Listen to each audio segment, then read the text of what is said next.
À la une de l'actualité ce soir, le bout du tunnel pour la finalisation du barrage de Samandeni. La réception provisoire de l'infrastructure est prévue au 31 octobre 2017 à Printemps du Conseil des ministres de ce mercredi. Mais qu'en est-il des questions pendantes comme celle des indemnisations, la relocalisation des populations affectées et la réalisation des infrastructures sociales? Le ministre en charge de l'eau est notre invité. Il vient nous donner des éclairages. Réforme de la justice, une association de juristes souhaite la relecture du code pénal avec la suppression de la haute cour de justice et du tribunal militaire. Pour les membres de l'association, le code pénal actuel est dépassé et occasionne des dysfonctionnements dans l'appareil judiciaire. Vous les entendrez dans cette édition. Et au Tour du Faso 2016, le Burkinabé Harouna Ilboudo, arrivé 4e à Bobo Dioulasso, prend le maillot jaune détenu par Zemes Solomon de l'Érythrée, mais cela n'a pas empêché un autre Érythréen, Dawit Haïlé, de remporter la victoire d'étape à Bobo Dioulasso. Ce sont là les titres de votre journal. Mesdames, Messieurs, bonsoir. Ravi de vous retrouver.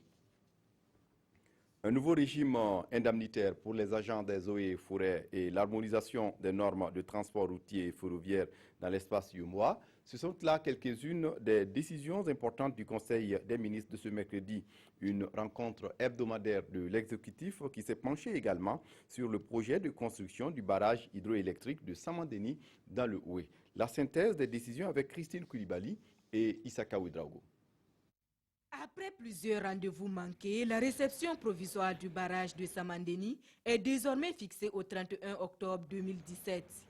Ainsi en a décidé le Conseil des ministres de ce jour. Et cela dans le cadre de la mise en œuvre des instructions d'un accord conclu entre les différentes parties prenantes. À savoir donc les chefs de village, le cadre de concertation et le ministère de l'eau et de l'assainissement qui ont permis donc de prévoir 17 points sur lesquels les uns et les autres sont tombés d'accord. L'incidence financière sera d'à peu près 22 milliards de francs CFA. Elle prend en compte donc les indemnisations directes des populations, la construction des infrastructures, à savoir les écoles, les points de santé, etc. À ce conseil, il était également question de l'adoption des normes et standards harmonisés de l'UEMOA en ce qui concerne la construction et la réhabilitation des infrastructures ferroviaires et les options de gestion des réseaux à l'horizon 2040, mais aussi de l'application intégrale du règlement 14 de l'UEMOA. Ce règlement-là nous porte notamment sur la charge à l'essieu. Et donc, suite au Conseil des ministres qui s'est tenu le 23 septembre 2016 à Cotonou, un certain nombre d'échéances ont été arrêtées. Le Burkina donc s'est engagé à respecter ces échéances-là. Appelé deux dates importantes. C'est le 1er février 2017, le fait que le règlement 14 sera appliqué dans tous les ports et que le 1er avril 2017, il sera appliqué sur tous les corridors et les plateformes. Les ministres ont également adopté 2 décrets portant régime indemnitaire applicable au personnel des eaux et forêts et de son classement indiciaire. Comme annoncé, le bout du tunnel donc pour la finalisation du barrage de Samandeni, la réception provisoire de l'infrastructure, vous l'avez entendu, est fixée à octobre 2017. Le ministre de l'eau, je l'ai dit, M. Ambroise Ouedraogo est notre invité. Bonsoir, Monsieur le ministre. Bonsoir, M. Fousseni. Merci de venir répondre à nos questions. Alors, par rapport aux questions pendantes, d'abord sur la question des indemnisations, est-ce qu'aujourd'hui, les populations ont le sourire aux lèvres? Merci beaucoup. Et avant de répondre directement à votre question, je tiens à rappeler que ce que nous appelons couramment le barrage de Samandeni, c'est en fait tout un programme que nous appelons le programme de développement intégré de la vallée de Samandeni. Le barrage n'est que la composante principale, bien sûr, mais nous avons la production énergétique, nous avons l'agriculture, nous avons l'énergie, bien sûr, comme j'ai dit, nous avons les aménagements, nous avons l'eau potable, nous avons une zone agro-industrielle, nous avons des hôtels, tout ça que nous avons appelé une zone de développement économique. Donc, en sorte un pôle de tout croissance. à fait. C'est même senti comme ça. À terme, la zone sera transformée donc, en un pôle de croissance pour la zone et pour la région là-bas. Alors, par rapport à votre question, d'abord, nous remercions l'ensemble des acteurs, que ce soit les populations, organisées autour de leur cadre de concertation des populations déplacées, que ce soit les autorités locales, que ce soit les autorités administratives. Ça fait depuis le mois d'avril que nous avons mis en place l'équipe pour négocier, pour s'entendre sur l'essentiel. Au jour d'aujourd'hui, tous les points de négociation ont fait l'objet d'un accord consigné dans un rapport que tout le monde a signé, que nous appelons donc l'accord des parties. Y compris les indemnisations. Y compris les indemnisations. Les indemnisations, vous savez, il y a plusieurs... Aujourd'hui, l'enveloppe globale se chiffre autour de 22, je peux vous dire exactement, 22 milliards 232 millions 192 471 francs CFA, budgétisés sur 3 ans, 2016, 2017 et 2018. Et ces indemnisations comportent, comme je l'ai dit, plusieurs volets. Il y a d'abord le volet indemnisation directe, c'est-à-dire qu'on va effectivement payer aux populations un certain nombre de préjudices moraux et etc. qu'ils ont subis. Il y a les indemnisations à travers la mise en place des infrastructures. Il y a les indemnisations à travers les relocalisations. Leurs vergers seront payés, les zones agricoles seront payées, même les us et coutumes seront pris en charge. Tout ça seront pris en charge. Du point de vue des infrastructures, il y aura des CSPS, il y aura des écoles, il y aura bien sûr des AEPS, les points d'eau, il y aura des infirmeries, il y aura tout ça et c'est prévu et on est tombé d'accord. Et tout est planifié. Et imaginez, ça concerne quoi? Ça concerne 6 communes. Ça concerne plus d'une dizaine de villages. Tout ça, grâce à Dieu, c'est réglé à travers les décisions du Conseil des ministres qui ont avalisé en réalité le document consensuel qui a été adopté. Oui, puisque les populations se plaignent du fait que, une fois relocalisées, il se trouve que les infrastructures sociales ne suivent pas. Vous déplacez un village d'un point A à un point B, il n'y a pas d'école, il n'y a pas de centre de santé. Concrètement, il est très éloigné. Et donc, du coup, bonjour les problèmes que peuvent vivre ces populations. Et nous sommes totalement d'accord avec leur perception. C'est pour cela que nous avons pris le temps, jour par jour, heure par heure, de s'asseoir avec eux pour dire on vous déplace, qu'est-ce qui vous manque? Ils ont dit. On vous déplace, qu'est-ce qu'il vous faut? On leur a dit. Parce que nous reconnaissons qu'en réalité, tout ça, ça ne reste que partiel. Parce que dès qu'une personne quitte son terroir, nécessairement, il a une incidence négative sur ses conditions de vie. Mais nous avons tenté à ce jour-là de faire le maximum. Et ce n'est pas fermé. Ce n'est pas fermé. On va les accompagner. Le projet Samandeni, ça va aller au-delà même de la fermeture du barrage et de la mise en eau. Nous avons même prévu le récalibrage du lit de Moun jusqu'à Boromo. Donc, vraiment, on est ensemble, comme dirait Guéla. Oui, il y a également les travaux même du barrage proprement dit. Vous dites que la réception provisoire est prévue au 31 octobre 2017. Qu'est-ce qui fonde cet espoir pour vous? Oui, deux aspects. Parce que l'entente entre les parties et le consensus qui s'est dégagé pour la réactivation et l'accélération des travaux de finition du programme font l'espoir que nous pourrons redémarrer les travaux, les accélérer parce qu'en fait, ils n'étaient pas totalement arrêtés. Deuxièmement, les partenaires financiers. Ils voulaient être aussi rassurés que réellement les populations bénéficiaires sont en communauté avec le gouvernement. Ça aussi, c'est réglé. Nous avons négocié avec les entreprises, avec les bureaux d'études pour recaler un chronogramme, là aussi, consensuel.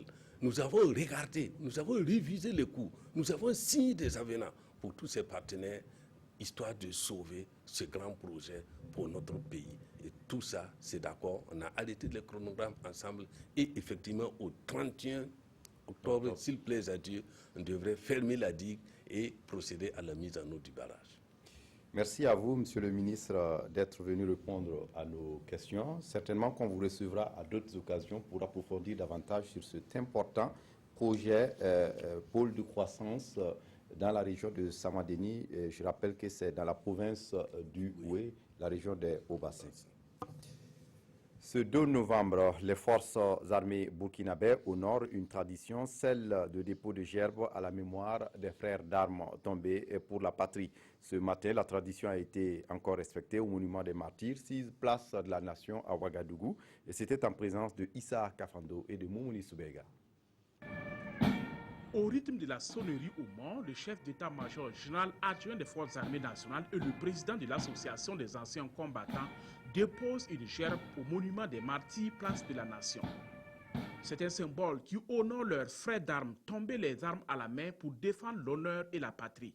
C'est dans le cadre de la fête des morts que nous commémorons nous aussi. Notre métier est très dangereux et le monument aux morts est là, en pleine ville, au milieu de la ville, pour rappeler à tout le monde que le travail que certains frères font pour la liberté de nos compatriotes et même plus loin, la liberté hors de nos frontières, est très dangereux. Ils sacrifient leur vie.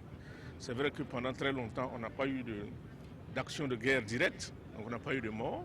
Mais depuis 2009 que nous avons des hommes sur des théâtres de guerre, il y a les morts et nous les honorons. Officiers supérieurs, militaires de rang de toutes les composantes de l'armée et anciens combattants sont tous mobilisés pour honorer leurs devanciers. Une tradition que les forces armées nationales du Burkina sacrifient chaque 2 novembre. Et cette information avant de poursuivre, ce jour 2 novembre 2016, aux environs de 13 h, un braquage a eu lieu sur l'axe Djibo-Baraboulé. Au nombre des victimes, 2 agents de police en poste à Baraboulé qui revenaient du marché de Djibo. Les intéressés étaient en tenue civile et ne portaient pas d'armes sur eux. Les rumeurs selon lesquelles ces policiers étaient en service sont infondées. Notons que seule leur motocyclette de marque Yamaha 150 a été emportée par les braqueurs qui ont ensuite pris la fuite. Et c'est une information qui nous est parvenue par la division de la communication et des relations publiques de la police nationale. La coalition Burkindi célèbre ce 1er novembre les femmes battantes, celles qui se sont engagées pour l'insurrection populaire de 2014. Une occasion de magnifier le rôle et l'action de ces femmes pour la liberté et la démocratie au Burkina. Omar Zombré. Femmes insurgées, femmes battantes. Au moment où la nation commémore l'an 2 de l'insurrection populaire d'octobre 2014, une cérémonie est dédiée à ces femmes qui ont consenti un sacrifice au nom de la liberté, de la démocratie au Burkina Faso. Le 27 octobre 2014, l'on s'en souvient encore, spatule en main, elles avaient bravé l'interdiction pour effectuer une marche contre le projet de modification de l'article 37 de la Constitution. Les femmes ce jour-là, je ne sais pas quel est l'esprit qui les avait animées, mais on était tellement, même face aux forces de l'ordre, on n'a pas pu repartir en arrière, on les a tenues tête. Et ça c'est pour dire à la femme sa valeur. Combien elle est importante dans le processus démocratique non seulement, mais pour le développement même du Faso. À cette cérémonie, une mention spéciale est faite à 2 d'entre elles. La femme politique Saran Sérémé, représentée ici par sa fille, et Safiatou Lopez, leader d'une organisation de la société civile. Chaque Burkinabé a un mérite dans cette lutte-là. Chacun a lutté. Vous voyez même les commerçants, vous savez les jeunes commerçants. Voilà pourquoi je dis souvent qu'il faut tenir compte des petits. Parce que c'est la masse. Parce que c'est eux qui peuvent faire bouger les choses. Quand ils disent qu'ils ne sont pas d'accord, là ils sortent. Et quand ils sortent, même les grands ne sont pas beaucoup. Si vous dites, parfois on minimise les jeunes, on minimise ceux qui n'ont rien. Mais au Burkina Faso, il faut se détromper. Parce que ce ne sont pas ceux qui ont l'argent là qui ont la force. À l'assistance, Safiatou Lopez affirme que le président du Faso porte une attention à leur cause et devrait recevoir leurs différentes responsables ce mercredi. Dans l'actualité ce soir, les réformes à la justice, une association de juristes demande la relecture du code pénal avec la suppression de la haute cour de justice et du tribunal militaire. Pour l'association, le code pénal actuel est dépassé et occasionne des dysfonctionnements dans l'appareil judiciaire. Ce matin, face à la presse, les membres de l'association se sont longuement expliqués. Ismaël Sirima. Pendant 1 heure d'horloge, les juristes de l'association Savoir Plus ont expliqué aux journalistes la nécessité de relire le code de procédure pénale du Burkina. Avec ce code qui date de 1968, ils estiment que la haute cour de justice ainsi que le tribunal militaire doivent être supprimés. L'article 21 de la haute cour n'accepte pas que les actes commis par la commission d'instruction puissent être mis en cause. La deuxième juridiction, c'est la juridiction militaire. Lorsqu'on lit l'ensemble de ces textes, on se rend compte qu'il est difficile que la justice militaire puisse rendre des décisions indépendante et non contestable. Concernant les manquements relevés, ce groupe de juristes propose quelques pistes de solutions. Nous suggérons de convoquer un cadre de dialogue politique et social à valeur exécutoire en vue de prendre des décisions partagées sur les grandes questions de l'heure. Nous proposons également d'engager une procédure de réforme du système judiciaire incluant une harmonisation juridictionnelle. Les juristes de l'association Savoir Plus disent se baser sur les analyses du Comité des droits de l'homme sur le Burkina. Ils envisagent transmettre leurs données aux autorités dans les jours à venir. Dans exactement 40 jours, le Burkina Faso va commémorer le 56e anniversaire de son accession à l'indépendance. Et la fête cette année se tient à Kaya dans le centre-nord. À l'occasion, le gouvernement et des partenaires ont réalisé des infrastructures pour accueillir les festivités. La LONABE fait partie de ses partenaires ce matin. Elle a convié la presse à une visite de terrain. Yacouba Gamene, Estelle Judith Assokwa. À quelques 40 jours de la tenue des festivités du 11 décembre, le directeur général de la LONABE et les autorités régionales s'imprègnent de l'état d'avancement des travaux. Sur l'ensemble des sites visités, ce sont des ouvriers en plein chantier qui s'activent pour livrer les infrastructures dans le délai. Les plafonds sont faits, il y a les pavages la cour. Donc pratiquement c'est deux aspects qui restent sur tous les chantiers qui ne sont pas livrés. À la maison de la femme, les travaux consistent à la réhabilitation de l'ancien bâtiment, à la construction de magasins de stockage et d'une salle de conférence. Au niveau de l'agence de la LONABE, c'est un bâtiment R+1 extensible à R+3. À l'auberge de l'Appelé, 2 bâtiments pour hébergement et un forage. Le village artisanal comporte une 60aine de stands avec un forage et des aires de séchage. Le coût des investissements s'élève à plus de 3 milliards de francs CFA. Je suis vraiment satisfait de l'état d'avancement des chantiers que nous avons visités ce matin. Kaya mérite bien ce village artisanal qui va permettre à nos artisans de redoubler d'efforts dans la créativité. Pour le gouverneur de la région du Centre-Nord, ces infrastructures viendront renforcer les capacités d'accueil. Nous sommes vraiment satisfaits de cet appui de la LONABE qui est venu réaliser, je pense, au moins ces 5 infrastructures pour renforcer non seulement les capacités opérationnelles des opérateurs économiques de la ville de Kaya. L'entreprise en charge des travaux promet livrer les infrastructures au plus tard le 30 novembre prochain, à l'exception de l'agence de la LONABE. Sur le front social, les médecins du Burkina sont en grève. À l'appel du syndicat des médecins du Burkina, ils revendiquent de meilleures conditions de vie et de travail, notamment le relèvement de leur salaire et la meilleure gestion de leur carrière. Jean Zongo, Estelle Judith Assokwa. Les médecins regroupés au sein du CIMEB, syndicat des médecins du Burkina Faso, réclament de meilleures conditions de vie et de travail. Ce matin, ils ont déserté momentanément les formations sanitaires et hôpitaux pour se rendre dans leur ministère de tutelle. Objectif, transmettre leur plateforme revendicative qui comporte 4 grands points. Le premier axe, c'est nos conditions de travail. Nous estimons qu'il faudrait très rapidement équiper les hôpitaux, très rapidement revoir les normes en ressources humaines, en personnel. Mais aussi, il faut faire en sorte qu'il y ait une pharmacie hospitalière dans les hôpitaux. Au niveau de la rémunération de nos indemnités, nous avons estimé qu'il n'est pas normal qu'un médecin qui passe 8 à 13 ans à étudier après le baccalauréat ne puisse même pas avoir 300 000 francs comme rémunération et qu'il soit obligé de travailler 24 heures sur 24. Autre point de revendication, le statut particulier.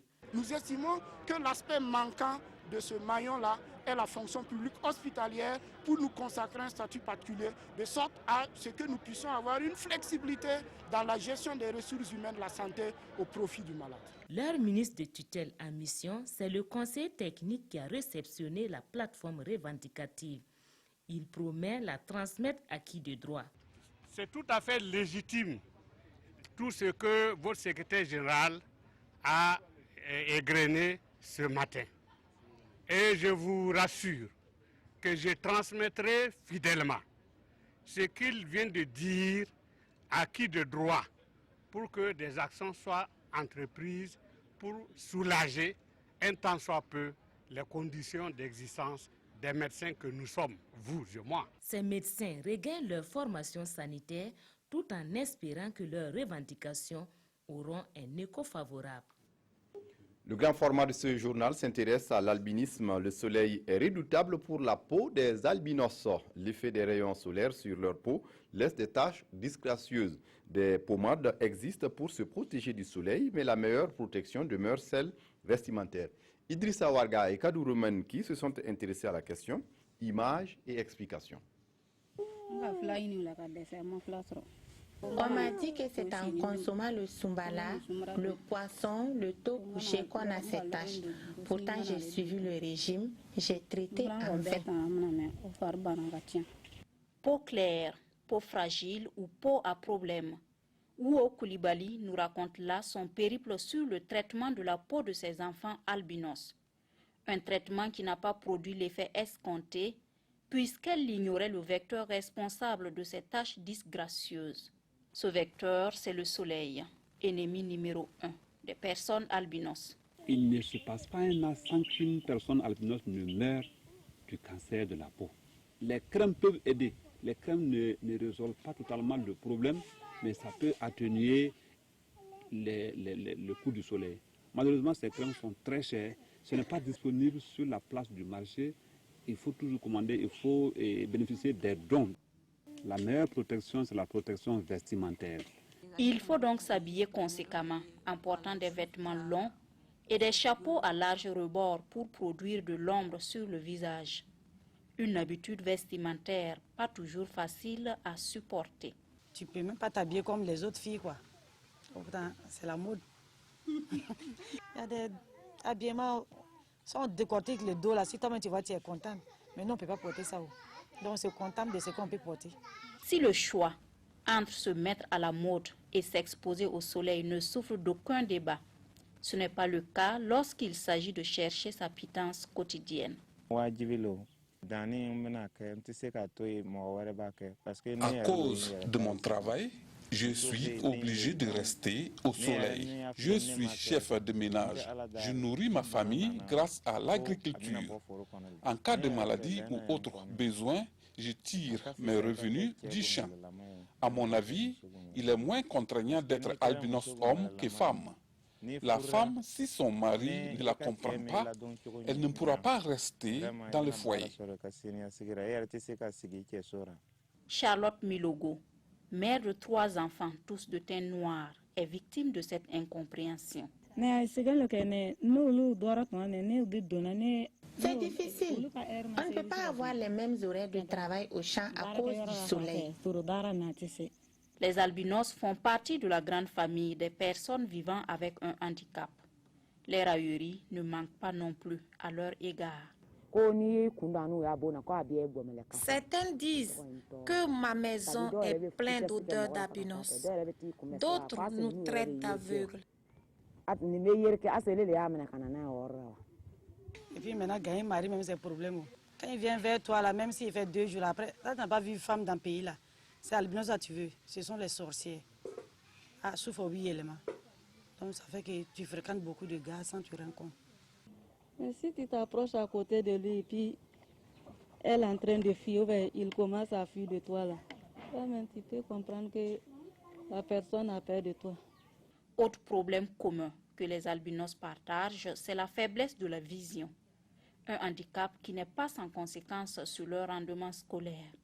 Selon le président de l'association burkinabé pour l'intégration des personnes albinos, l'État burkinabé consent un effort pour la prise en compte des besoins spécifiques des albinos, notamment dans les programmes de l'éducation et de la santé. À la sortie du Conseil des ministres de ce mercredi, 3 ministres du gouvernement se sont rendus sur le site du CIAO. Une manière pour le gouvernement burkinabé de soutenir les artisans qui ont fait le déplacement de cette édition 2016. Peggy Ouedraogo.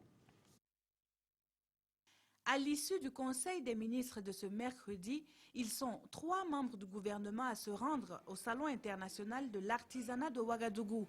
Le ministre d'État en charge de la sécurité, celui de l'énergie et celui du commerce ont tous pu apprécier la qualité des œuvres exposées. Nous sommes venus pour regarder, magnifier, mais aussi quelquefois acheter. On a déjà acheté. J'ai acheté du façon d'Anfani. Voilà. Et je vais me faire tailler un bobo, un joli bobo. On est venu pour dire que le CIAO vaut la peine d'être vu et d'être pratiqué.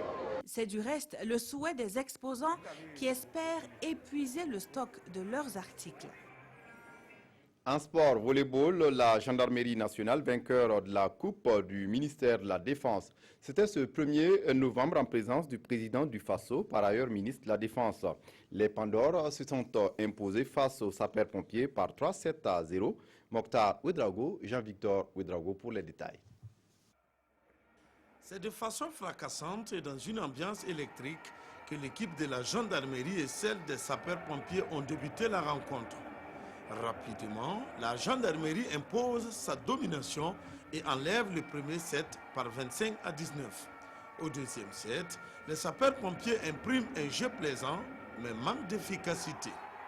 Ils subissent encore le coup de la gendarmerie par 25-22. Au troisième set, les sapeurs-pompiers malmènent les gendarmes et bénéficient de l'appui d'une salle de sport acquise à leur cause. Malheureusement, ce n'est pas une grande armée qui sauve le roi, mais la détermination et l'engagement des hommes.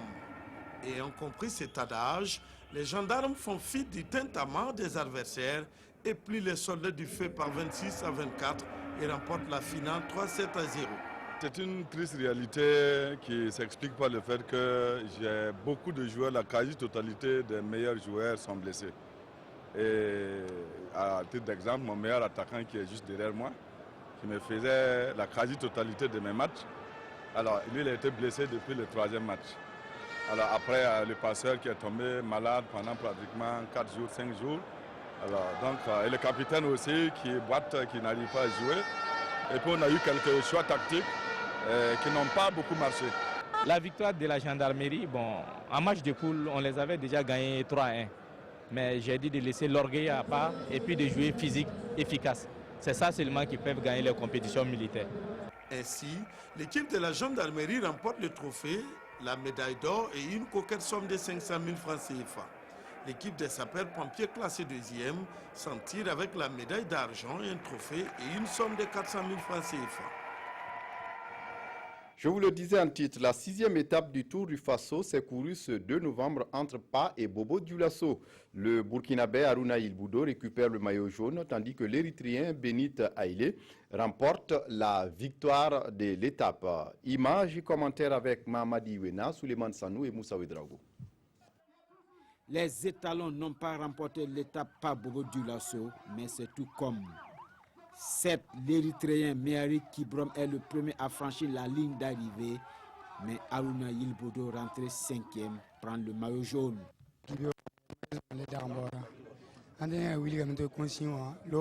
Ce matin, j'étais à 20 secondes du maillot jaune. Dieu aidant, j'ai été dans l'échappée et je suis rentré 4e et gagne le maillot jaune avec quelques petites secondes. Et je suis très content d'être ici, c'est ma ville de naissance. Et que voir le Burkinabé reprendre le maillot jaune, je suis très content, très fier des jeunes parce que ça a été difficile, c'est le scénario idéal. Le Burkinabé est le nouveau leader au classement général au temps, à l'issue d'une course très animée. Le premier sprint à Oundé est remporté par l'Ivoirien Karamoko Bamba dans la première échappée de 10 coureurs. Une échappée reprise juste après Oundé par le peloton. Mais un autre groupe, constitué cette fois-ci de 6 coureurs, dont Harouna Ilboudo, attaque et prend la clé des champs. Les Fuyards vont remporter les 2 derniers sprints intermédiaires par Dewit Haïlé de l'Érythrée, à Koumbia et à Walsama. Et c'est ce groupe des 6 échappés qui entre triomphalement à Bobo. Meharik Kibrom de l'Érythrée est le premier à franchir la ligne d'arrivée devant Vincent Gracic de la France et son compatriote Jonathan Ailou. Aruna Yilboudo se contente de la 5e place, mais gagne gros. Il est désormais le nouveau porteur du maillot jaune. En attendant la 5e étape, Bobo Banfora, demain. On referme ce journal avec la revue de presse des quotidiens de ce jour, revue de presse signée Evelyne Dabiri. Pour la mémoire des martyrs, la nation rend hommage aux victimes ou encore la nation célèbre ses héros et réclame justice. C'est en ces termes que les différentes parutions de ce 2 novembre reviennent sur la commémoration des 2 ans de l'insurrection populaire au Burkina. Un hommage national rendu au pied des ruines de l'Assemblée, écrit Notre Temps, qui relate le déroulement de la commémoration. Une marche de la place de la Nation à l'ex-Assemblée nationale, puis le discours officiel prononcé par le ministre en charge de l'administration territoriale et un dépôt de gerbes, poursuit l'observateur Palga. En plus, un boulevard et une place ont été dédiés au peuple insurgé du Burkina, écrit aujourd'hui au Faso, qui explique « Le boulevard France-Afrique a été rebaptisé boulevard de l'insurrection et la rue jouissant l'avenue Pascal Zagré est désormais la place de la résistance au putsch du 16 septembre. Pour l'observateur Palga, cette commémoration est un devoir de mémoire. Un devoir qui doit être perpétué car cette épreuve est un patrimoine commun à tous les Burkinabés qui doivent se l'approprier, déclare le président du Faso dans Sidoya. Le quotidien d'État relate ensuite en intégralité le discours du président Kaboré livré la veille de la commémoration nationale des journées de l'insurrection des 30 et 31 octobre 2014, de même que le journal Le Quotidien. L'Express du Faso fait une analyse de ce discours du président et estime, par rapport aux différentes revendications sociales, que, même si Roch Kaboré n'a pas raison, il a dit la vérité. Pour ce quotidien, qui rapporte les propos du président, on ne peut pas partager ni revendiquer quelque chose qu'on n'a ni produit ni créé. Et avant de vous quitter, ce jour 2 novembre 2016, aux environs de 13 h, un braquage a eu lieu sur l'axe Djibo-Baraboulé. Au nombre des victimes, 2 agents de police en poste à Baraboulé qui revenaient du marché de Djibo. Les intéressés étaient en tenue civile et ne portaient pas d'armes sur eux. Les rumeurs selon lesquelles ces policiers étaient en service sont infondées. Notons que seule leur motocyclette de marque Yamaha 150 a été emportée par les braqueurs qui ont ensuite pris la fuite. C'est une information diffusée par la division de la communication et des relations publiques de la police nationale. C'est tout pour ce journal. Merci de votre attention. Très bonne suite de programmes sur la RTB. Au revoir.